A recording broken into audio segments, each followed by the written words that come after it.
2부입니다. 잠시 후 아무튼 경제 코너 김원장 경제학전 대표와 경제 이슈 풀이해드리고요. 이어서 정치토크 직진본능 직설하고로 이어가겠습니다. KBS 1라디오의 모든 프로그램 유튜브에서도 함께할 수 있습니다. 실시간 방송 보실 수 있고요. 정치, 경제, 사회, 문화 다양한 콘텐츠들 마련되어 있어요. KBS 1라디오 유튜브 채널 구독, 좋아요, 댓글 부탁드립니다. 일요일 2부 출발하죠.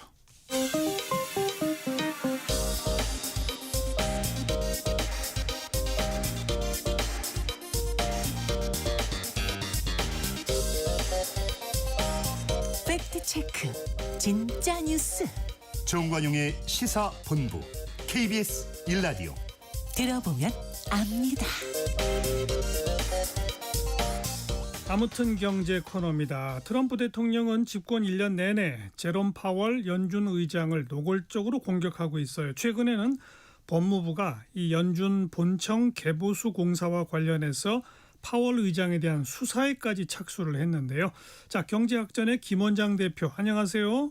안녕하세요. 수사해서 결국 연준 의장을 기소까지 할까요? 할 수도 있을 것 같아요. 그러니까 연준의 건물 개보수 하는데 굉장히 큰 돈이 들어갔는데 이것 관련해 횡령 혐의와 그것 관련해서 국회에 와서 위증을 했다. 파월 연준 의장이 이렇게 해서 미국 검찰이 지금 전방위적으로 압박을 하고 있습니다. 물론 파월 의장 공개적으로 기자회견 갖고 있고 다수의 지역 연준 위원장들도 반발하고 있습니다. 트럼프 대통령이 원래는 아시는 것처럼 협상하면서 이렇게 수위를 높이지 않습니까? 압박을 하고 강도 높게 압박을 하면서 그 과정에서 리스크 최소화하고 갈등을 줄이면서 실리를 취해서 이기는 그게 이제 이른바 트럼프식 거래 기술인데 최근에 이제 베네수엘라의 마두로 대통령 축출하는 과정에서 보듯이 최근에는 그냥 겁박을 하다가 실제 실행을 해버린다 이런 미국 언론의 분석이 있어요. 그래서 실제 파월 연준 의장도 기소될 수도 있다 이런 보도가 나옵니다. 네. 원래 중앙은행은 정부로부터 철저히 독립되는 그런 기관인데 그런데 지금 파월 의장 임기는 겨우 5달밖에 안 남았는데 이래도 되는 거예요? 5월 15일까지예요. 예. 이제 연준, 그러니까 중앙은행, 우리로 치면 한국은행이죠. 와 정부, 대통령과의 독립은 뭐 아시다시피 수많은 일화가 있죠. 그러니까 대통령에게 전화하면 금리가 내려간다. 이 유명한 말이 있어요. 그러니까 닉슨 대통령이 아서 번스라는 아주 그 나쁜 평가를 받는 연준 의장인데 아서에게 전화했더니 금리가 내려갔다. 금리 내려가면 이제 경기 좋아지고 그래서 닉슨이 실제 재선에 성공하고 그렇지만 그냥 금리가 내려갑니까? 인플레가 물가가 폭등하면서 결국 국민도 닉슨도 힘들어지는. 그러니까 금리 내려가면 다 좋아합니다. 이자율 낮아지고 경기 좋아지고 집값 오르고 하지만 시장 경제라는 게 인플레라는 대가를 치러야 하거든요. 네. 예를 들어 폴 벌커라고 이제 아서 번스와 아주 대비가 되는 연준 의장이 70년대 후반인데 그때 인플레이션 때 기준금리를 20%까지 올린 사람입니다. 그러니까 얼마나 인기가 없었겠어요. 대통령도 싫어하고 국민들도 폴 벌커 자기 전에 그 침대에다 총을 옆에 두고 잤다는 거예요. 하도 국민들이 싫어해서. 결국 1년 뒤에 그 높은 물가가 잡혀요. 결국은 국민들에게 이로운. 그래서 이렇게 그 행정부와 대통령과 중앙은행과는 정말 철저히 독립이 돼야 하는데 예. 우리도 과거에는 한국은행이 뭐 정부 뭐 기재부 출장소냐 이런 그 한국은행이 제일 듣기 싫어하는 말이거든요. 그렇지만 그렇죠. 97년부터는 중앙은행의 한국은행의 독립을 법으로 정해놨고 우리는 비교적 선진국 중에서 잘 지켜온. 근데 이제 트럼프 대통령은 아예 파월 의장에게 난 당신 싫어해. 내놓고 나가 뭐 이러고 있습니다. 네. 그냥 나가라가 아니라 막 욕까지 하잖아요. 욕도 하잖아요. 그 stupid라고도 하고. 그러니까 어리석다라고도 하고 우리가 왜 야구할 때 bonehead play라고 하잖아요. 멍청한. 네, 멍청하다고 해버립니다. 네, 그리고 ennemy라고 우리 국가의 적이다 이런 그렇죠. 표현까지. 네, 그러니까 우리로 치면 대통령이 하는 총재에게 멍청해 미련한 사람이야 이렇게 욕을 하는 것 같은 거죠. 그러니까 재정과 통화 이런 어떤 모든 분야에서 규범이 상당히 무너집니다. 네. 아무튼 트럼프는 금리를 팍팍 더 내려라 이런 요구인데 이미 근데 3번이나 금리 내리지 않았어요? 그랬죠. 연속해서 내렸죠. 그러니까 FOMC 연준의 금리 결정 회의는 1년에 8번 열립니다. 그런데 지난해 9월, 10월, 12월 그렇게 3번 연속 내렸고 네. 하단이 3.5%까지 내려왔습니다. 근데 이제 파월 의장이 12월에 사실은 매파죠. 그러니까 물가 조심해야 돼. 금리 함부로 내려서는 안 돼. 매파였는데 12월부터 비둘기파로 돌아섰습니다. 트럼프가 시키는 대로 금리를 내리는 쪽으로 가는가 보다 음. 해서 그래서 뭐 우리 언론도 신문 기사 보면 야 이거 보통 큰 비둘기가 아니고 이거 비둘기도 아니고 닭둘기다 이런 말까지 나왔었는데 예. 그렇게 해서 트럼프 대통령이 내리라고 하고 내리는 쪽으로 가고 있었는데 마음 급한 트럼프 대통령이 파월 의장을 더 빨리 끌어내리고 싶어하고 이번 달 안에 신임 연준 의장을 내정하기로 했습니다. 네. 하지만 물가 때문에 지금 또 경기 상황도 금리를 내릴 상황이 아니다 이런 우려 목소리가 계속 나오잖아요. 네, 그렇습니다. 이제 물가가 핵심입니다. 엊그저께도 필라델피아 연준 의장, 그러니까 이 페드에는 연준에는 모두 12개의 지역 연방준비위원회가 있고 그건 FRB라고 그럽니다. 그 이사회가 7명이 있고 그 이사회 의장이 이제 파월 의장인 겁니다. 연준 의장인데 네. 그중에 한 명인 필라델피아 연준 의장도 지금 금리 중립적이야. 올릴 필요 내릴 필요도 없어. 이렇게 대놓고 파월 의장 편을 들었고요.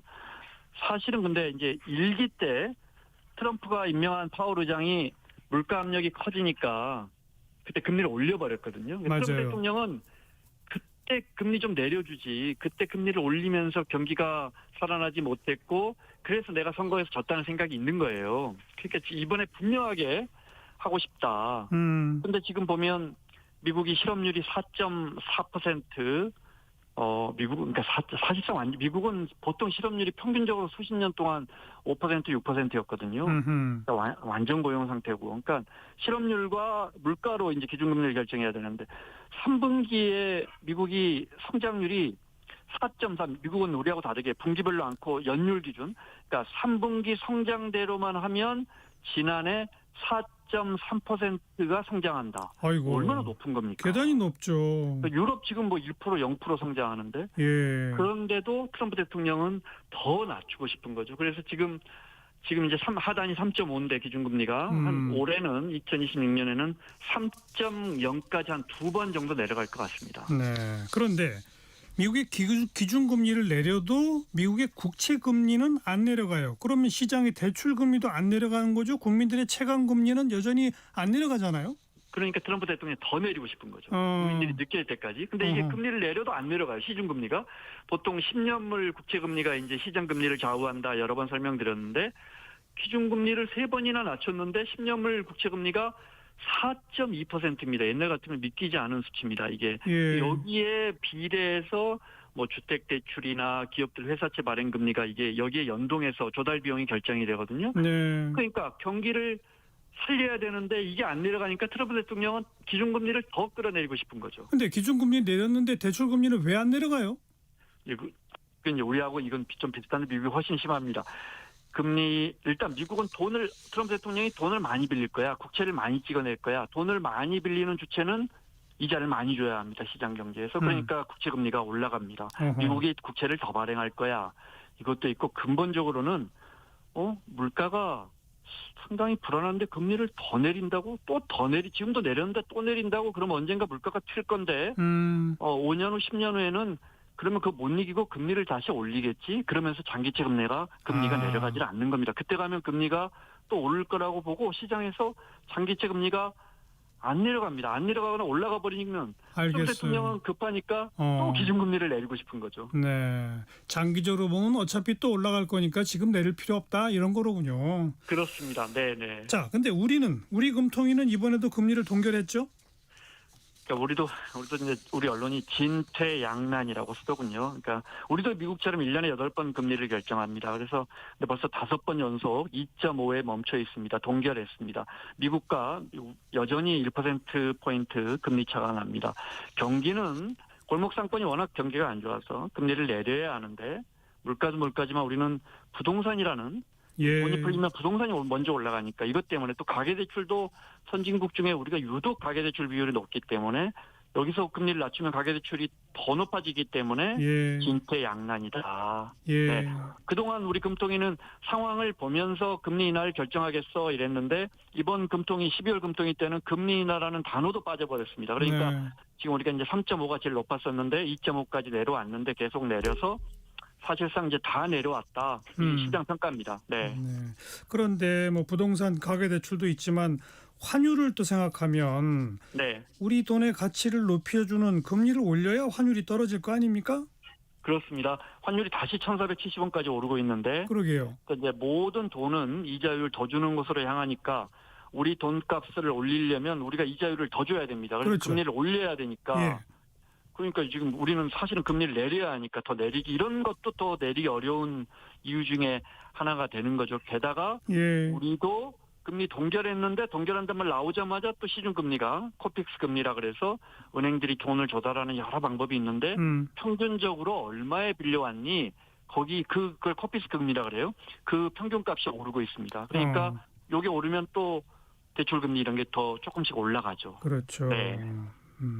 아무래도 가계의 이자 부담은 조금 더 높아지지 않을까 싶습니다. 네. 당분간은 금리 내리기 어렵다. 우리나라는 한마디로 그런 얘기로군요. 네. 자, 경제학전의 김원장 대표 고맙습니다. 고맙습니다.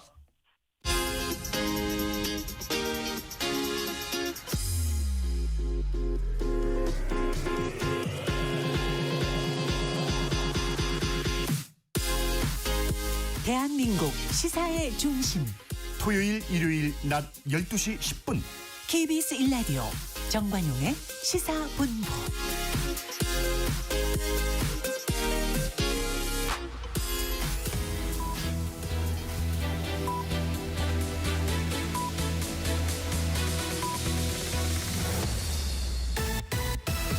직진 본능 직설하고 고고고 뒤돌아보지 않습니다.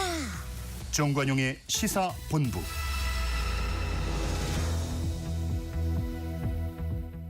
말 돌리지 않습니다. 할 말은 합니다. 직진 본능 직설하고 용인대학교 최창렬 교수, 대통령 리더십 연구원의 최진 원장 두 분 오늘도 나오셨습니다. 두 분 고맙습니다. 예, 안녕하세요. 자, 감사합니다. 전반부 공통질문 금주의 뜬 인물 진 인물부터 정리합시다. 먼저 뜬 인물 최창렬 교수는 누굽니까? 제1야당 대표 장동혁 대표를 들었는데요. 떴어요? 떴다고 할 수는 없는데 일단 그 단식이라는 게 일단 목숨을 거는 건데 이 단식을 한 거에 대해서 저는 뭐 폄하하고 싶지 않습니다만 단식의 명분이 과연 있는 것인가라는 좀 얘기는 해야 될 것 같아요. 단식 얘기가 나온 게 이제 13일 날이 윤석열 전 대통령 사형이 구형됐고 그 14일 날 새벽에 좀 기습적으로 심야에 한동훈 전 대표를 제명했지 않습니까? 그리고 그 다음 날인 15일 날 이제 단식에 들어갔어요. 그래서 이제 단식의 명분은 이제 통일교 특검 그걸 이제 관철시키라는 것과 공천원금 특검이긴 한데 이른바 쌍특검이긴 한데 이 아무래도 쌍특검을 하기에는 명분이 약하다 이래 단식까지 하기에는 말이죠. 그러니까 한동훈 전 대표 제명을 둘러싸고 당내 반발이 워낙 거셉니다. 중진도 그렇고 언론도 그렇고 당 중립지대에 있는 의원들조차 이건 안 된다 이러고 있는데 바로 이제 다음날 단식에 들어갔기 때문에 저는 명분이 약하다고 봅니다만 어쨌든 또 그 자체로 또 하나의 이슈를 만들어냈다 장동혁 대표가. 알겠습니다. 최진 원장은 금주의 뜬 인물. 저는 설마 장동혁 대표를 말씀하지 않기를 바랐는데 결국 같습니다. 어쨌든 같아요. 예 단식으로 국정의 어떤 키를 쥐는 인물로 키맨으로 분명히 뜬 건 확실한 것 같아요. 한동훈 문제라든지 여야 특검 문제라든지 장동이 어떤 식으로 가느냐에 따라서 방향이 크게 달라지는 그런 상황으로 알겠습니다. 떴다. 과연 장동혁의 다음 카드는 무엇일까? 뭐 이런 게 이제 궁금해지는 상황이니까. 그렇습니다. 금주의 진 인물은요, 최창렬 교수. 이것도 뭐 어쩔 수 없이 윤석열 전 대통령 들어야 될 것 같아요. 사형 구형됐고 5년 선고받았고. 5년 선고받았고 이 정도면 이제 내란 관련해 가지고 이제 1심 선고가 재판부의 이제 판단이 처음 나온 겁니다. 처음 나왔죠. 네, 그건 나름대로 의미가 있는 것이고 특히 이제 5년 선고를 할 때 체포방해 혐의 그리고 국무위원 심의 의결 침해했다라는 거, 의결권을 침해했다는 거, 이 선고에서 공수처가 수사권이 있다라고 얘기했던 거, 이건 의미가 있는 것 같고 또 서부지방법원이 그 영장 발부한 거 전혀 문제가 없다. 관할이 된다. 그래서 이거는 왜냐하면 앞으로 내란 재판도 그렇고 말이죠. 상당히 다른 내란 관련 재판들의 하나의 그 기준을 제시하는 거였기 때문에 단순히 5년 이런 문제를 떠나서 의미가 있었다고 생각하고요. 또 윤석열 전 대통령의 내란 재판에서는 사형이 구형이 됐습니다. 이건 하여튼 재작년에 11월 3일 날 비상계엄 불법계엄이 선포되고 난 다음에 처음 있었던 일이기 때문에 나름 어쨌든 확실하게 졌다. 예. 최진 원장은 금주의 진인물. 그건 좀 달라서 다행입니다. 저는 이해운 기획예산 장관 후보자를 꼽지 않을 수가 없는데 십자 포함하는 게 좀 가라앉나 싶은데 지난주 뭐 이번 주 뭐 연 3주째 그러게요. 멈춤이 없네요. 더구나 지금 내일이 원래 예정돼 청문회가 있죠. 예정돼 있는데. 참 계속 지고 있는 상태. 그렇죠. 인물 참 이해운을 안타깝다는 말밖에 나오질 않습니다. 네. 내일이 청문회로 예정돼 있는데 해당 상임위원회 위원장이 국민의힘이란 말이에요. 그렇습니다. 그런데 그 위원장은 자료 제출도 부실하고 뭐 이런 상태에서는 청문회 못한다. 보이콧 지금 얘기를 하고 있어요.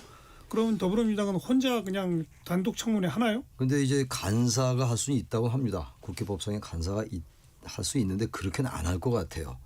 지금 통합을 얘기하면서 이제 이해운 후보자를 내정했는데 청문회조차 이 반쪽 청문회가 되는 거니까 물론 국민의힘이 보이콧한 거에 대한 또 민주당의 비판이 있을 수 있겠습니다만 그렇게까지 한다면 저는 그 이해운 내정자를 내정한 후보를 지명한 일이 더 비판을 받을 것 같아요.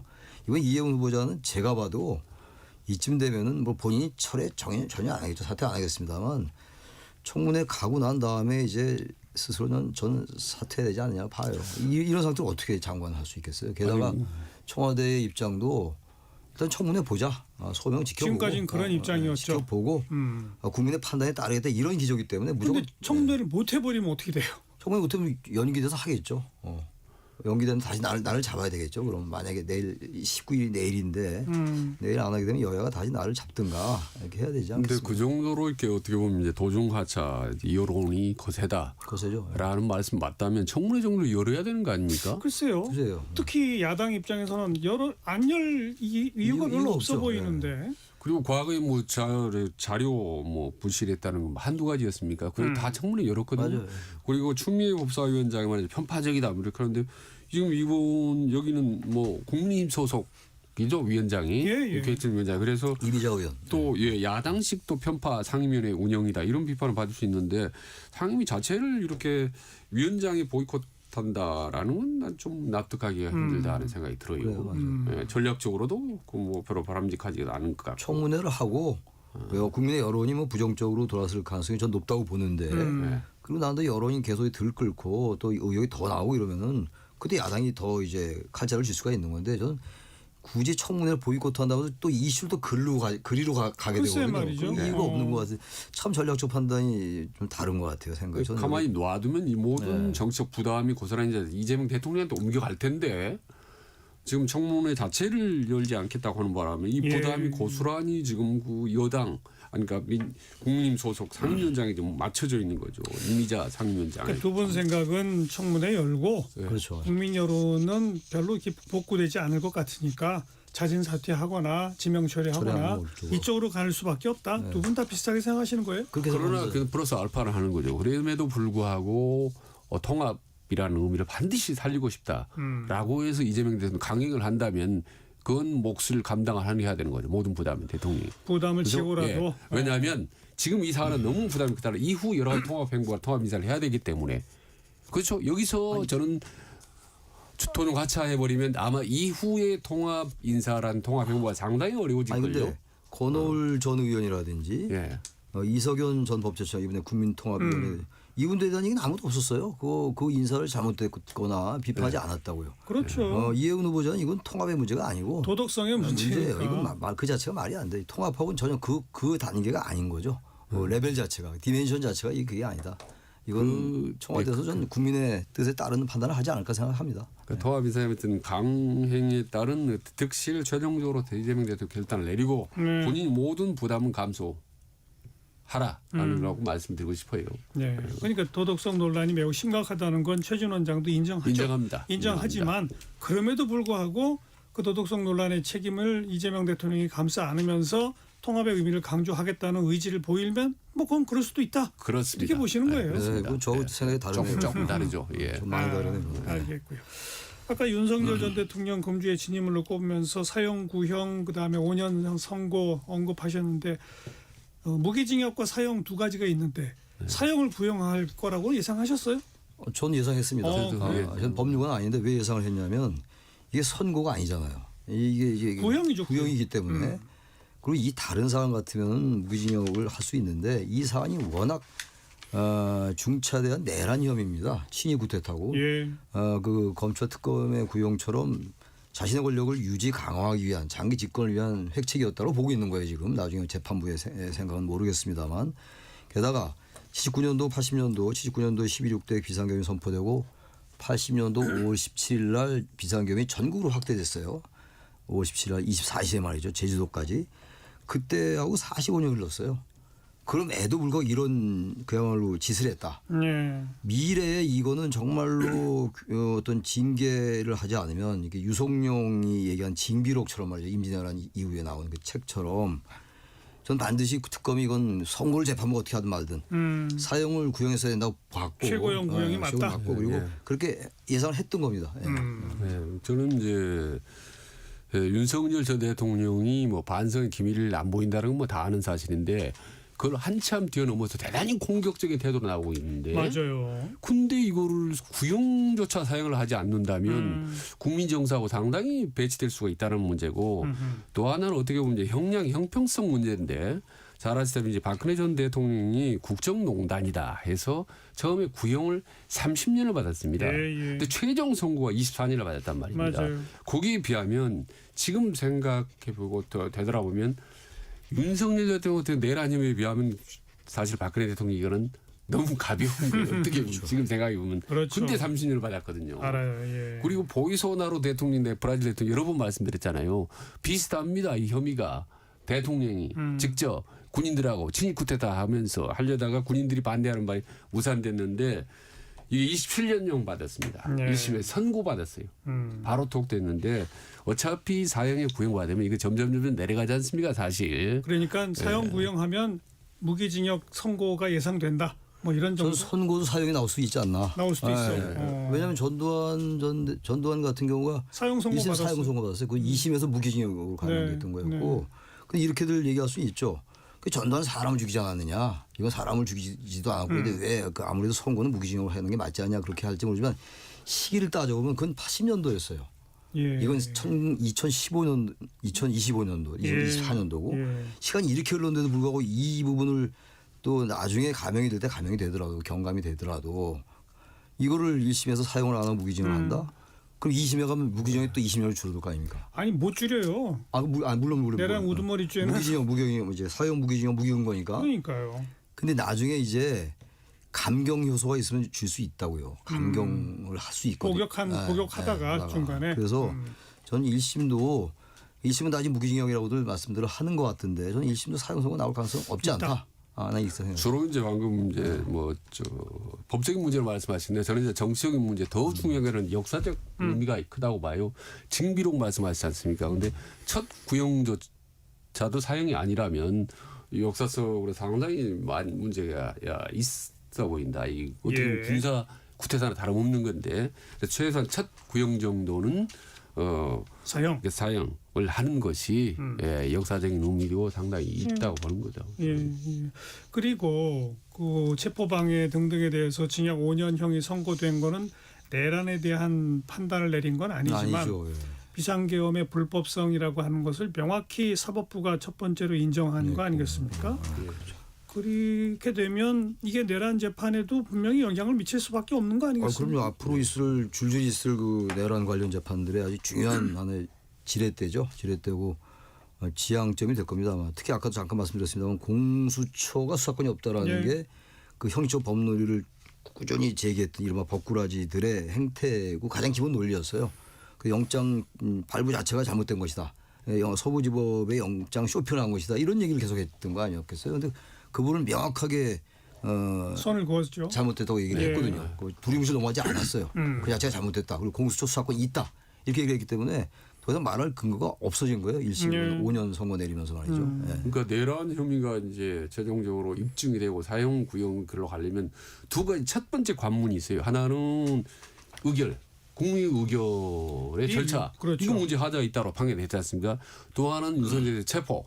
이가 동계 정당성 있느냐 없느냐 이 두 부분이 확실하게 이 유죄 판결을 받은 예. 데다가 사형 구형을 받았기 때문에 이후에는 총론적으로 볼 때는 큰 문제는 없이 가지 없을 거다. 않을까라고 걱정되는 시간, 이제 지연되는 거 이런 부분들이 이제 그런데 됩니다. 이제 그 조금 있으면 우선 한덕수 전 총리에 대한 그 내란 중요임무종사 15년 구형된 거에 대한 선고가 내려지거든요. 내려지죠. 거기서 선고가 내려지면 유죄로 나오면 이것이 내란이었다는 것이 사법부로부터 인정되는 것이고 되는 거죠. 그럼 그게 2월 달에 있을 대통령의 그 내란 우두머리죄에 대한 심판하고 서로 다른 판단 내리기는 내릴 수가 어려운 거 없죠. 아니죠. 그거 아무리 재판부가 다른 생각을 가지지도 않겠지만 가진다 하더라도 다른 재판을 낼 수가 없어요. 이건 기본적으로. 그런데 사형 구형되는 순간 윤석열 전 대통령이 뭐 피식 헛웃음을 웃고 5년 선고가 내려지니까 표정이 막 굳어지고 얼굴이 벌개지고 그렇죠. 이런 거는 정말 그럴 일이지 않으리라고 생각했었나 봐요. 사형은 아마 예상 못했던 것 같아요. 아니 이거 5년 선고에 대해서 5년 그렇게 굳어진 거 선고는 보면 사실 5년 선고는 일반에서 너무 형량이 낮다 그러는데. 이렇게 보이는 거. 저는 깜짝 놀랐어요. 그 표정을 보면 무죄를 생각했던 것 같아요. 체포방해 혐의가 없다. 자신은 대통령이기 때문에 대통령에 대한 경우는 아무리 해도 과하지 않다. 뭐 이런 얘기를 했단 말이에요. 정말 그렇게 생각하는 것 같아요. 아하. 그 표정을 보니까. 법률가로서 어떻게 그런 생각을 할 수 그러니까요. 있죠? 저는 이제 생각 많이 다릅니다. 그 부분은 저는 뭐 윤석열 충분히 사형을 예상을 했고 오히려 한 발 나아가 사형을 유도했다고 보는 거죠. 그 부분에 제가 지난번에 말씀드렸잖아요. 오히려 이거 재판 변호인단들이 재판장에서 판사에 대들거나 주변에 대들거나 막 의도적으로 공격적으로 나가는 게 오히려 판결을 유리하여 사형을 유도해서 극우 지지층을 결집한다라고 실제로 변호사들 측근들이 다 그런 얘기했잖아요. 사형이 더 낫다 이런 얘기들 여러 군데 막 떠들고 다녀요. 그래야 오히려 우리가 권기하자 반기각이 높다라고 하는데 이거를 윤석열 전 대통령이나 김 국방부 장관 다 그 내부적으로는 공감돼 있지만 법률가가 말이죠. 막상 법정에서 예측을 했지만 사형이라는 그렇죠. 게 떨어지면 당황하지 않을 수 없어요. 충분히 머릿속으로는 예상을 했지만 사형 구형이라는 걸 딱 듣는 순간 흔들리지 않을 수가 없어요. 예. 저는 그런 거 본다. 인간적으로 흔들렸지만 전략적으로는 충분히 이해를 했다고 보는 거죠. 자기가 26년 7년 동안 검사할 때 큰소리 떵떵 치는데 언제 사형이라는 말을 당해봤겠어요. 사형은 자기가 구형은 모의 재판에서 해본 적은 있지만은 근데 제가 보니까 뭐 일리가 있는 말씀인데 윤석열 전 대통령의 그 이 사고 상태가 참으로 이해가 안 가는 게 저 같으이 제주 검사면 어떻게 구태다 했겠냐 이런 말도 또 하잖아요. 바보란 표현 쓰잖아요. 예. 그것도 논리적으로 안 맞아요. 그것도 안 맞고 그래서 지금 우리 최진 원장께서는 정확하게 이제 논리적이고 합리적인 판단 가지고 그렇게 판단하시는 것 같은데 그렇지 않을 수 있어요. 제가 볼 때. 아니 그 최진 원장이 논리적이고 합리적인 거라는 건 저 지지 세력 결속이라고 하는 그렇죠. 논리적 판단인 거고 그 결속을 위해 도움이 되면 바보란 표현도 쓰는 거죠. 그런 거 아니에요?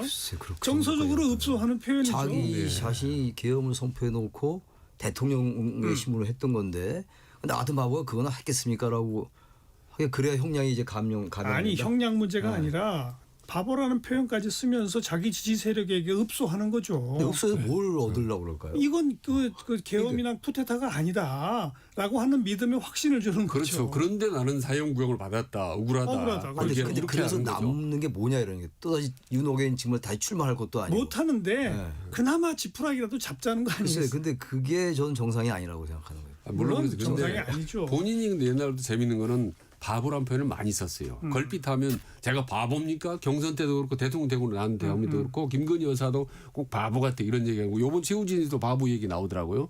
근데 바보스러운 측면이 꽤 있는 거는 사실 그 같은 뭐이 생각이 얘기가 듭니다. 수십 번 했겠지만 재작년에 그 계엄을 제정신가지고 했겠냐고요. 몇 주 몇 달 동안 반복되는 네. 게 우리 최찬열 교수는 그게 어떻게 이상하지 않느냐.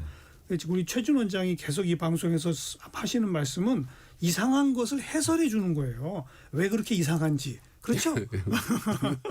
맞습니다. 네. 자, 1시 30분 향해 가네요. 잠깐 교통정보 전해드릴까요? 김민희 씨. 네, 이제 서서히 규경 정체가 늘고 있습니다. 부산 외곽고속도로 기장 쪽으로는 먼저 금정 부근에서 정체되고 더 가서 기장분기점 부근에서는 사고가 나면서 현재는 갓길에서 처리하고 있습니다. 논산 천안고속도로 천안 쪽으로 정우터널 2차로에서도 사고를 처리하고 있습니다. 영동고속도로 인천 쪽으로는 모두 15km 구간에서 정체인데요. 진부에서 진부 2터널 사이를 시작으로 평창에서 둔내터널 사이와 또 새마을 일대로 더디게 지납니다. 서울 양양고속도로 서울 방면으로는 양양분기점 부근을 시작으로 더 가서는 인제에서 내린천 휴게소 사이로 정체고요. 이후로는 덕소 3패에서 강일 사이로 속도 줄여 지납니다. 그 후로 서울 시내에 진입해서는 올림픽대로 공항 쪽으로 한남대교 부근에서는 사고가 났는데요. 2차로와 3차로를 막고 처리하고 있어서 청담대교부터 속도 줄여 지납니다. KBS 교통정보센터였습니다.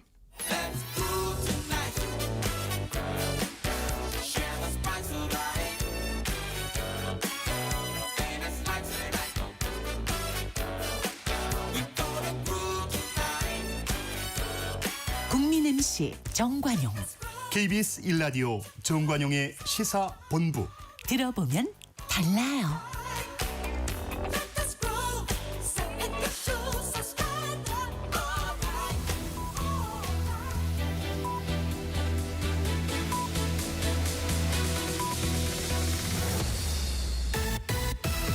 직진 본능, 직설하고 고고고.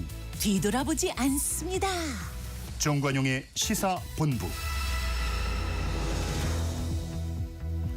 앞서 1부에서 강원도 지방선거 전망하면서 언급된 여론조사 관련 필수 고지 항목 다시 한번 말씀드릴게요. 먼저 김진태 강원도지사가 직무수행 평가에서 50.8%로 집계됐다는 여론조사는 리얼미터가 지난 14일 발표한 조사로 지난해 12월 29일부터 31일까지 전국 18세 이상 유권자 13,600명을 대상으로 유무선 임의 전화 걸기 자동응답 방식을 통해 실시됐고 광역단체별 표본 오차는 95% 신뢰 수준에서 플러스 마이너스 3.5%포인트이고 응답률은 3.2%입니다. 그리고 강원도지사 후보 적합도 관련 여론조사의 경우 리얼미터가 G1 방송 의뢰로 금년 1월 1일부터 2일까지 강원특별자치도 만 18세 이상 남녀 2,509명을 대상으로 무선전화 가상번호 100% 방식으로 실시했고 표본 오차는 95% 신뢰 수준의 플러스 마이너스 2.0%포인트입니다. 응답률은 7.6%고요. 자세한 내용은 중앙선거여론조사심의위원회 홈페이지를 참조하시면 됩니다. 매주 일요일 2부 직진본능 직설하고 용인대학교 최창렬 교수, 대통령 리더십 연구원 최진 원장과 함께하고 있습니다. 자, 금주의 핫한 한마디는 최창렬 교수. 이거 또 윤석열 전 대통령 얘기인데 김재석 의원의 말입니다. 방송에 나와서 한 얘기인데 소위 말하는 윤 어게인 세력이 지지층의 전부라고 생각한다면 장동 대표한테 얘기한 것 같기도 하고 선거고 나발이고 없다. 그냥 문 닫아야 한다. 이거 아주 우리가 하고 싶은 얘기를 제가 하고 싶은 얘기를 그대로 한 것 같아요. 평소에 네. 이런 취재 말씀도 저도 많이 드렸습니다만 네. 김 의원이 아주 전국을 찔렀다고 생각합니다. 예. 예. 최진 원장은 금주의 저는 한마디. 또 뭐 1월 13일 날 나왔던 그 윤석열 대통령 최후 진술에는 너무나 많은 명문장과 중간 키워드들이 많이 등장할 것 같아요. 저는 이걸 듣고 보면서 마치 말이죠. 좀 센 표현 괜찮을지 모르지만 히틀러가 구구파쇼 지지자들에게 제시하는 교본 나의감 투쟁 있지 않습니까? 나의 투쟁. 예. 그 부분 이기면서 구구파들이 이렇게 싸우고 이런 논리로 앞으로 싸워 나가라라는 논리와 이렇게 선동을 응축시켜 놓은 듯한 그런 느낌을 받았는데 그중에 제가 딱 제일 와닿는 게 총알이 없는 빈총으로 내란하는 거 봤나.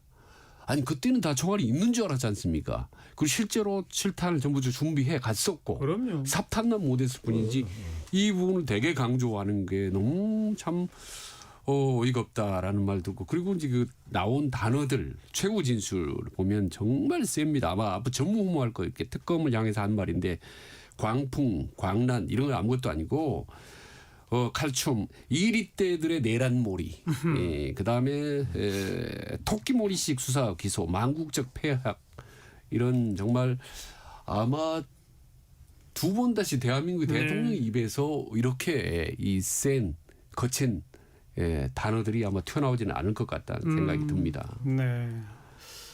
명문이라고 하셨어요? 어처구니 없는 글쎄요, 문제들 기가 아닙니까? 막힌 문장들이죠. 기가 막힌 단어들이고. 자, 오늘도 어김없이 국민의힘 걱정을 또 해줍시다. 그래야지 할 수가 없습니다. 한동훈 제명 이후 사태가 조금 변화할 수 있는 소지가 하나 있는 게 한동훈 대표가 SNS에 이 사과문을 올렸어요. 지금 이제 야권 중진들 사이에서 한 대표는 사과하고 한 전 대표는 사과하고 장 대표는 제명 철회하라 뭐 이런 목소리가 나왔는데 제명 철회 가능성이 있다고 보십니까? 어떻다고 보십니까? 저는 뭐 가능성 높지 않다고 생각해요. 장동혁 대표는 이미 자기가 갈 길을 정해놨다고 저는 생각합니다. 그러니까 이 지금 단식도 하는 거고 한동훈 전 대표 관련 이제 이슈를 가지고 자신이 극우 세력을 결집하려 할 거예요. 그래서 지금 이제 한동훈 전 대표가 사과를 했다 하더라도 그 사과를 가지고 장동혁 대표가 다시 철회를 한다? 그럴 것 같으면 아마 지난해 10월 11일 경에 다시 이 문제 꺼내지 않았을 거예요. 이 당원 게시판 이 얘기가 재작년 얘기입니다 벌써. 그걸 이제 1년 지나다가 꺼냈거든요. 한동훈과는 같이 갈 수 없다는 거예요. 제가 볼 땐 그래요. 저기 자신이 게다가 그 가장 거기 기저에 깔려 있는 인식이 윤석열 전 대통령에 대한 그 관계 정립 문제에 대해서 전혀 달라요. 장동혁 대표는 윤어겐으로 가자는 거고 그 말은 안 합니다만 지금 극우 지지자들이 다 그쪽으로 가자는 거 아니에요? 근데 한동훈 전 대표는 그것과 정반대 위치하고 있기 때문에 이 둘이 이것들이 이런 부분들이 해소되지 않으면 사과하고 지명 처리하고 이런 게 본질이 없다라는 겁니다. 아마 그래서 아마 장동혁 대표는 자신의 길을 가지 않을까 이렇게 생각합니다. 예. 저도 비슷합니다. 아 그래요. 고성국 뭐 극우 유튜버 뭐 이런 표현이 나오는데 그 사람이 다음은 오세훈이다 막 이러잖아요. 그죠? 예, 오세훈 바로 싫어하는 거 맞습니다. 아닙니까? 한동훈 다음은 오세훈이다. 이 얘기는 이미 이 강성구파들의 시나리오가 있다는 거죠. 그래서 장동혁 대표가 설령 개인적으로 어떻게 좀 물건을 더 보려고도 틀 수가 없을 거예요. 이미 워낙 강성 지지자들의 딱 짜여진 게 각본이 있기 때문에 그걸 알고 사실 한동훈 전 대표 입장에서는 한 발 물러서는 모습을 보여줬다고 봅니다. 사과문 올린 예, 거. 사과문 사실상 아주 완고한 그런 태도에서 한 발 딱 물러선 거죠. 그럼에도 불구하고 장동훈은 계속 몰아붙일 거라고 보는 거죠. 그게 증거가 이제 어떻게 보면 뜬금포 단식. 뜬금포 단식. 예. 갑자기 저도 깜짝 놀랐어요. 왜 이게 좀 웬 단식이지? 뜬금없죠. 게다가 인사를 보면 알 수 있어요. 그 정점식 의원 그 김도읍 정책의장 후임으로 임명하고 조광한 전 남양시장 임명하고 말이죠. 고성국 입당하고 고성국 씨 입당은 뭐 김재원 최고가 했다라고들 그러는데 그게 다 같이 얘기가 되는 것이지 당대표가 안 된다. 고성국 씨가 워낙 이런 이미지가 강하기 때문에 안 된다면 안 되는 겁니다. 그게. 그런 걸로 봐서 장동혁 대표는 바뀌기 어려울 거예요. 그리고 윤석열 그 메시지 담당을 또 임명을 하고. 네, 그럼요. 또 박민영 대변인 얘기 원로들에 대해서 91세 이런 얘기도 하고 말이죠. 그런 걸로 봐서는 이 분위기 자체가 장동혁 대표가 발을 빼면 지금 쉽지 그러면 않다. 김대섭 의원 표현대로는 그냥 문 닫아야 된다는 식으로 거의 그 두 분 그동안 쭉 지적하는 그렇죠. 것처럼 자멸의 길로 가는 거잖아요.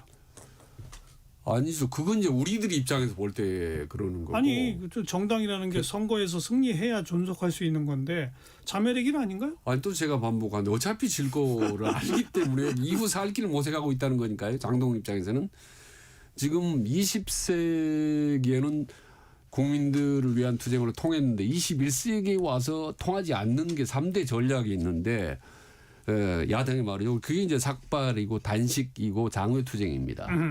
이거 안 통해요 요즘에는. 근데 한단 말입니다. 그 왜? 국민들에게는 전혀 통하지 않는데 내부 당원들한테 통합니다. 결속용으로. 내부 당원 예, 결속해서 그렇습니다. 지방선거는 어차피 지더라도 자기는 계속 간다. 그렇습니다. 계속 갈 수 있나요? 근데 지방선거를 지면 그 책임지고 사퇴를 해야 되는데 갈 수 있느냐 이제 이건 분석인데 사표 안 낸다? 더 가기에 그건 불가능합니다. 그건 어려운 얘기. 아무리 정답 우리나라 정당이 뭐 다이내믹인지 다이나마이트인지 모르지만 제가 볼 때는 그렇게는 어려울 거예요. 지방선거 완패한다면 말이죠. 2018년도 선거 때 대구 경북 빼고 완패했지 않습니까? 그렇게 되지 말은 법이 없어요. 보고 또 장동혁 주변에 있는 사람들에게 얘기를 들어본 바에 의하면 그렇습니다. 어쨌든 똘똘 뭉쳐서 그 생각이 이렇게 같아요, 글쎄. 강성으로 아니, 특공대식으로 가는 게 나중에 살아남는 데는 훨씬 더 유리하다. 지금까지 걸어온 행보는 맞아 그렇죠. 그런 거예요. 네. 그런데 이제 그게 과연 그 지방선거 이후에도 그들의 정치적 기득권을 유지시켜 줄 수 있느냐? 네. 그거를 위협할 수 있는 인물이 바로 한동훈인데 한동훈은 그래서 완전히 잘라내면 그렇죠. 잘라낸다. 무너져도 대안 없이 결국은 극우가 계속 유지할 수 있다. 음. 당권을. 네, 그렇게 해설을 이렇게 하시는 거예요. 생각하는 그야말로 거죠. 이거 합리적이고 논리적으로 그렇게 해설을 하시는 건데. 예. 근데 자유한국당 대표였던 황교안 전 대표의 경우를 보세요. 그게 안 통하는 그때 황교안 대표가 굉장히 지지를 많이 받았어요. 예. 그때 지금의 장동 때보다 훨씬 지지가 높았다고요. 근데 황교안의 지지층, 강성 지지층과 지금으로 비교하면 그 결속력이 한 3배 이상 아닙니까? 보시기에 어때요? 제가 그때 보기에는 물론 이제 계엄이라는 게 있었기 때문에 불법경이 있어서 더 아. 이제 더 극우가 뭉쳤다고 볼 수 있으나 이 극우라는 게 기존 이 철학이 이 부재하기 때문에 저는 한계가 있다고 보는 거예요. 윤석열 전 대통령 이제 1심 선고 나오고 또 다른 알겠어요. 선고 나오면 저는 네. 어렵다. 제가 아니, 만나보고 만나본 네, 보수들은 상당히 그 강성 극우에 대한 논리를 갖고 있는 사람들이 꽤 넓더라고요. 그게 알겠습니다. 놀라워요. 그게. 뭐 우리가 그 이대로 가면 지방선거에 질 텐데 뭐 이런 걱정까지는 해줄 수 있지만 그렇죠. 그 이유까지요. 뭐. 지방선거 끝난 후에도 그들이 당내 기득권을 어떻게 지킬까라고까지 우리가 현재 할 필요는 걱정해줄 없죠. 필요는 없으니까. 물론이죠. 그건. 다만 이제 여기서 우리가 고민할 거는 그러면 제명이 강행된다고 치면 한동훈 전 대표와 그 세력은 어떤 대응 방안을 가질 수 있느냐. 그리고 두 분이 생각할 때는 어떻게 대응하는 게 옳다고 보느냐. 일각에서는 뭐 어차피 당 나가서 신당 창당 못한다. 그러니 지방선거 끝날 때까지 그냥 지켜볼 수밖에 없다. 이런 얘기도 있고 한쪽에서는 뭐 나가는 게 아니라 이미 제명당했으니까 뭐 보궐선거에 대구나 이런 지역에 무소속으로 나가서 3자 구도에서 승리해서 돌아와야 된다. 뭐 이런저런 얘기들이 있거든요. 두 분은 어떻게 생각하세요? 한동훈 전 대표라면 어떻게 코치하시겠어요? 저 같으면은 일단 그 사직생으로 가라고 코치하고 싶어요. 이미 저 정당에서 자꾸 뭘 하려고 그러지 말고 물론 이제 지방선거까지 버티면 아까 이제 얘기처럼 그 장동 대표가 이제 선거에 패배 책임을 지고 나간다. 그럼 그 이제 뒷자리를 올 수 있다. 뭐 이런 생각을 할 수가 근데 있겠으나 당원이 아니에요. 당원이 아니란 말이에요. 제명이 됐으니까. 예. 그럼 다시 복당하기 쉽지 않을 거예요. 제 말이요. 그러니까 제가 볼 땐 지금 만약에 제명이 되면 말이죠. 당내 투쟁의 의미 자체가 없어져요. 당내 투쟁이. 제명되는데 어떡합니까? 혹시 이제 장동영 물러나고 비대위가 체제가 구성되면서 그 비대위가 한동훈을 복당시키고 전당대회로 가는 그럴 수 방법이 있을 수는 있죠. 있죠, 있죠.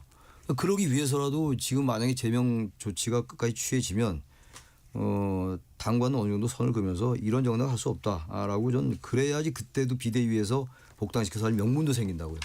지금 애매하게 계속 당내에서 제명이 됐음에도 불구하고 같은 시기에 메시지를 내고 이렇게 되면 한동훈 전 대표가 그 세력이 이렇게 뭐라 그럴까 보수 세력에서 그래도 이제 남은 자산이 한동훈이다 뭐 이런 얘기 합니다만 생각보다 세력화에도 좀 한계가 있어요. 한동훈 전 대표가. 근데 분명하게 저는 말씀드리고 싶은 거는 한동훈 전 대표가 대명이 되든 아니면 그렇지 않든 간에 밖으로 나가는 순간 생명이 끝날 수가 있다라고 저는 보는 거죠. 여러 가지 중도로 역할에서 여건은 좋지만 그 여러 가지 상황을 유리하게 이끌어갈 만한 정치력과 친화력이 가장 치명적인 문제라고 보는 거죠.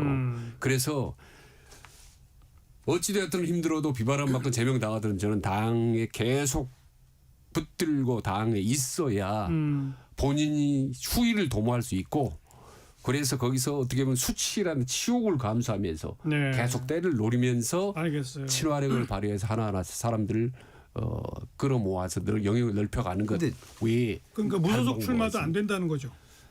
야 힘듭니다. 아니 근데 제명을 당해서 제명이 되면 예. 당원은 아니에요 일단. 제명이 됐으니까. 그래도 그냥 당원들을 만나고 다니라는 거예요. 네, 그렇죠. 당원들 만날 수 있죠. 근데 이게 모르죠. 효력 이제 가처분 신청을 내서 예. 법률적으로 간다.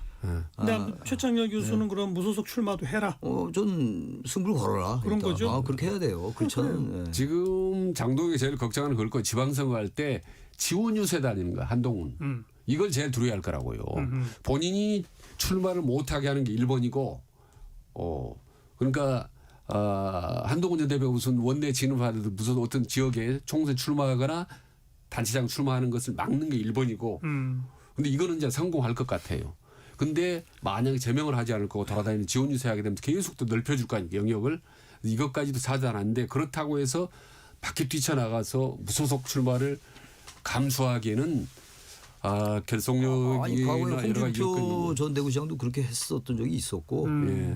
왜냐면 이제 한동 알겠습니다. 성공 확률이 100에 몇 프로나 된다고 뭐 보세요. 높지는 않다고 보는데 앞에 제가 두 분께 여쭤보기 전에 이 양론이 있습니다. 이 소개한 걸 두 분이 그대로 대변하신 거예요. 그렇죠. 최창일 교수는 무소속 출마 등으로 승부를 걸어야 한다. 그래야 됩니다. 우리 최진 원장은 그렇지 않다. 일단은 당 내의 세력화를 위해서 더더욱 계속 그냥 이 수치를 견디면서 버티는 수밖에 없다. 네. 어떤 선택을 할지 이것도 물론 제명이 강행되는 이후의 예, 얘기니까 좀 더 지켜보도록 하고. 자, 지금 여권 내에서 청와대와 여당 사이에 상당히 그 긴장 기류가 흐르는 게 중수청 신설하고 공소청에 보안 수사권을 주느냐 마느냐 이걸 가지고 지금 시끌벅적한 네. 상태입니다. 중수청에다가는 변호사 자격 가진 수사사법관과 전문수사관이라는 이원화 제도를 두는 게 검사와 수사관이라는 기존 검찰청하고 도대체 뭐가 다르냐 이런 비판을 받고 있고 보안수사권은 계속 오래된 쟁점이었고요. 두 분께서는 이 쟁점 어떻게 판단하십니까? 근데 저는 현실과 명분 사이에 결국은 타협을 할 수밖에 없다고 보는 게 어떤 중수청의 검사와 수사관이 공존하는 거거든요. 이걸 근데 그대로 근데 지금도 지금 정부 안도 수사사법관은 이제 검사, 변호사의 자격증을 가진 검사들이 하는 것이고 전문수사관은 일반 수사관들인데 이 나름대로 이 인사의 호환성이 있다는 거 아니에요? 과거처럼 완전 검사가 수사관을 지휘한 이런 시스템은 아니다라고 얘기합니다만 어쨌든 검사의 수사 역량을 인정하는 거거든요. 그리고 이 중수청과 공수청이 분리된 거 아닙니까? 수사와 기소가 분리됐다는 대원칙은 따르는 것이기 때문에 저는 민주당의 이제 그 법사위를 중심으로 강경파들이 있지 않습니까? 네. 그 사람들은 이렇게 하면 안 된다. 이게 과거 이 검찰의 특수부를 살려주는 거다. 뭐 이런 식까지 하는데 이 현실이라는 게 있는데 검사들이 현실적으로 수사를 잘 해왔고 단지 몇몇 여러 이제 사안에서 정치적인 문제가 됐던 것 때문에 그런데 이걸 완전히 검사를 그런 그 역량을 무시할 거냐. 전 현실적이지 않다고 봐요. 전 정부안이 전 나름대로 일리가 있고 그래서 민주당 안에서도 최준 원장. 이게 저는 이제 우선 이게 법과 제도 문제가 아니라 저는 정치 문제라고 생각합니다. 무슨 말씀이냐면 민주당은 지금 강경한 방향으로 하지 않습니까? 검사의 역할에는 보안수사관 이런 걸 거의 최소화하고 아주 강력하게 완벽하게 검수완박의 구조로 가자는 방향이고 대통령이나 정부 여당은 절충한 온건한 방향으로 가자는 거 아니겠습니까? 네. 이 두 점이 충돌하고 있는데 어느 쪽이 옳고 어느 쪽으로 가느냐 우리가 얘기하기는 제가 굳이 답변을 얘기하면 저는 오히려 후자 쪽 말하자면 집권 초기에는 그래도 대통령과 정부 여당이 하는 쪽 방향으로 가는 것이 유리하게 갈 가능성이 높습니다. 그렇지 않으면 설령 민주당 쪽이 구상하는 방향이 옳다 하더라도 2차 명청 갈등이라든지 당정 갈등 계속 삐덕거릴 수밖에 없습니다. 저는. 네. 그런 점에서 큰 틀의 정치적 관점에서 볼 때 민주당 입장이 좀 못마땅하더라도 일단 집권 1년 정도 자 이 중요한 권력구조 개편 문제는 대통령한테 맡겨주고 그쪽 정부 방향으로 가는 것이 훨씬 더 저는 네. 실효성이 있다고 저는 보는 겁니다. 또 그렇게 정치적으로 해석하셨는데 저는 그 현실론을 편 네. 최창일 교수의 그 말을 받아가지고 어제도 제가 그런 표현을 썼는데 민주당에서 지금 중수청의 그 신원 이원화 제도와 보안수사권 그 부여하는 걸 반대하는 의원들한테 네. 그럼 그 의원분들이 생각하는 현실적인 중수청의 구성 방안 그리고 나중에 공소청으로 바뀔 이 공소청에는 이제 공소만 하고 보안수사권도 없으면 2,000명에 달하는 검사들이 글쎄요. 뭘 하란 얘기냐. 그리고 그 2,000명에 달하는 검사 중에 중수청으로 가겠다는 검사는 지금 몇 사람밖에 안 된다지 않느냐. 그러면 중수청은 도대체 어떻게 구성해서 누구로 구성해서 그러니까 말이에요. 경찰에서 다 빼올 거냐. 어떻게 구성해서 어떻게 작동하게 할 거냐라고 하는 그분들의 대안이 듣고 싶어요. 근데 뭐라고 얘기 안 합니까? 없어요 아직까지는. 그냥 아니, 이래서는 안 된다는 것뿐이에요. 네. 대담에서 혹시 물어보셨다는 줄 알고 제가 저 민주당 대변인한테 그분들한테 물어봐서 다음 주에 답 좀 해달라 예. 그랬어요. 들어봐야 되겠네요. 70년 넘은 검찰 조직이 얼마나 견고하고 상호간에 끈끈한데 이걸 일거에 확 뒤집어서 완전히 검찰권을 100% 완벽하게 박탈하기 힘들 거예요. 그래서 사실 민정수석 봉 수석을 임명할 때부터 절충적으로 스텝 바이 스텝으로 가자는 쪽으로 이재명 대통령이 방향성을 잡은 것 같아요. 저도 그렇게 그렇죠. 보여요. 또 그게 현실 맞는 거 같고. 지금 제 질문에 대한 답변이거든요. 그리고 아니, 중수청을 신설하는 거 좋습니다. 그러면 검찰청에서 한 1,000명 검사는 가야죠. 그래야지 중수청이 운영이 될 운영이 것이고. 되죠. 그러니까 보안 수사권 문제도 말이죠. 결국 민생 수사에서 과연 피해자들 얼마나 구제하냐의 문제거든요. 이게 자신들끼리 무슨 검수하면 검찰이 권력 뺀다 이런 것도 중요하겠습니다만 그건 보안 수사권 있어야죠. 최소한도 그거 있어야지 경찰이 마음대로 못하는 거 아니겠어요? 그 경찰은 다 믿을 수 있습니까? 예. 제가 볼 땐 보안 수사권 쪽은 주는 게 맞는 것 같아요. 지금 공소청 이 중수청 이 지금 분량도 엄청난 개혁을 하는 거예요. 예. 근데 그거까지 또 완전히 없앤다. 그럼 검찰 아예 없애는 게 나아요. 차라리. 그러니까 처음에 이재명이 딱 온건파인 정성호 법무장관 임명하고 또 봉 민정수석 임명하는 걸 보면 이미 처음부터 검찰 개혁의 방향성을 좀 절충화적으로 스텝 바이 스텝으로 가는 걸로 아마 잡은 것 같아요. 아 근데 거기에 대해서 강력 반발할 수 있어요. 예, 근데 저는 예. 그 반발하는 분들한테 현실 대안을 좀 달라. 예, 예. 아니, 저는 그분들의 그 현실 대안이 그 가지고 올 수 있으면 저는 그렇게 해도 좋다고 봐요. 들어보고 정말 검찰의 그런 것들을 원천적으로 해소하면서 잘못된 소지가 있는 걸 그러나 수사에 또 역량도 가져올 대안이 있으면 그걸 하는 거죠. 근데 제가 볼 때 이거 말고는 그렇게 대안이 그래서 절대 없어. 보면 민주당이 대안이나 강론적인 방법은 모르겠으나 일단 세게 강하게 그런 것 밀어붙이다 같아요, 그런 것 라는 식으로 국민들에게 자꾸 비칠 수 있다는 점이 좀 그리고 안타깝죠. 지금 일단은 그럼 강하게 보여도 어차피 만들어 놓으면 사람들은 올 거다. 야, 이런 건가요? 그냥 글쎄요. 믿음인가요? 그렇게까지 이걸 나이브하게 생각하면 안 되죠. 이 국가 국정을 개혁하고 그러게 또 국정을 말이에요. 운영하는 사람들인데 그렇게 하면 안 되는 거죠. 일반에서도 그렇게 안 하는데 대한민국 사법체계 형사사법체계를 근본적으로 바꾸는 건데 아니 그 뭐 언론인데 이미 구체적인 대안이나 이런 논의들이 없는 것 같아요. 없어요. 그 별로. 나온 거 여기에 대한 대안이 안 나왔다고요. 예. 이른바 검경 수사권 조정한 이후에 통계를 봐도 일반 사람들의 고소고발 사건의 처리 기한이 매우 늦어지고 늦었어요. 있다라고 하는 건 이미 다 입증되고 나와 있는 있거든요. 건데요. 통계로. 그런데 이제 입증되고. 새로 구성을 해서 중수청이 출범을 했는데 인원은 아직 구성도 못하고 아 그렇게 하면 우리 그 고위공직자범죄수사처 네, 공수처. 공수처 처음 만들었을 때 거의 1년여 동안 작동을 거의 못했잖아요. 뭐 기소를 한 건인가 했다는 거 아닙니까? 바로 네. 그것처럼 중수청이라는 엄청난 조직을 만들어 놨는데 인원 구성하는데 시간이 뭐 몇 달 걸리고 뭐 이러면 도대체 마약 수사 진척이 안 되고 뭐 진척 안 아무것도 되고 안 돼요. 이 상황이 장기화된다면 될 수 있죠. 과연 그걸 어떻게 책임질 거냐. 왜냐면 이제 올 10월에 이게 출범하는 건데 제 말이요. 벌써 1월 다 간다고요. 예. 이렇게 해서 이거 무조건 안 된다고 얘기하면 어떻게 대안을 냅니까? 시간이 많지가 않아요. 작년에 이제 검찰정법 폐지할 때 이제 시간이 있다. 여러 가지 얘기해 보자 하면서 총리실에다 검찰개혁 추진단을 뒀던 건데 시간이 벌써 흘렀어요. 근데 이런 대안 냈는데 이게 무조건 안 되고 검찰에게 또다시 옛날에 검찰로 돌려주는 거다. 이런 식으로 하면 이건 정말 정치 논리밖에 안 돼요. 원래는 보면 과거 정부로 보면 정말 이 검찰 개혁이라든지 권력구조 전체를 통두리째 바꾸는 중요한 일이 추진될 때는 대통령실에서 그 진두지휘 하는 사람 반명이 있거든요. 대통령 곁에서. 예. 근데 솔직히 말하면 지금 이재명 대통령 누가 이 일을 주도적으로 하는지 잘 모르겠어요. 그러니까 상대적으로 이제 파워가 센 정청래 대표가 자신은 구도대로 가려고 하는 거예요. 근데 상대방 파트는 대통령실에 보이지 않고 그가 자꾸 점점 더 힘을 발휘해서 민주당의 구도, 정책의 구도대로 가고 나아가서 본인의 당권이라든지 대권 구도가 이렇게 많이 개입되게 됐습니다. 아주 이거를 뭐 중차대한- 제어하지는 못해 제어 장치가 없다는 거죠. 그러니까 이게 지금 정부 여당 사이에서는 매우 중차대한 이슈입니다. 예. 아, 그럼요. 일단은 당에서는 공개 반발이 나온 상태고 대통령은 당의 의견 수렴해서 수렴하겠다. 논의하라라고 하는 것까지 나왔는데 어떻게든 양자 사이의 조정과 절충 그래서 합의점을 만들지 못하면 매우 중요한 맞아요. 문제가 생길 네. 거예요. 정치적으로도 그렇고 그럼요. 현실적으로도 현실적으로 그렇고. 그렇고. 자 거기서 기준은 과연 진짜 국민 생활에 도움이 되는 방식의 현실 그 실행력을 누가 갖느냐 이 기준점으로 같이들 머리를 맞대주기를 부탁을 드릴 수밖에 없죠. 오늘 직진분동 직설하고 여기까지 할까요? 영인대학교 최창렬 교수, 대통령 리더십 연구원의 최진 원장 두 분 수고하셨습니다. 예, 수고하셨습니다. 네, 수고하셨습니다. 캐롤 키스의 When I Dream 들으시고요. 전 다음 주말 뵙겠습니다. 안녕히 계세요.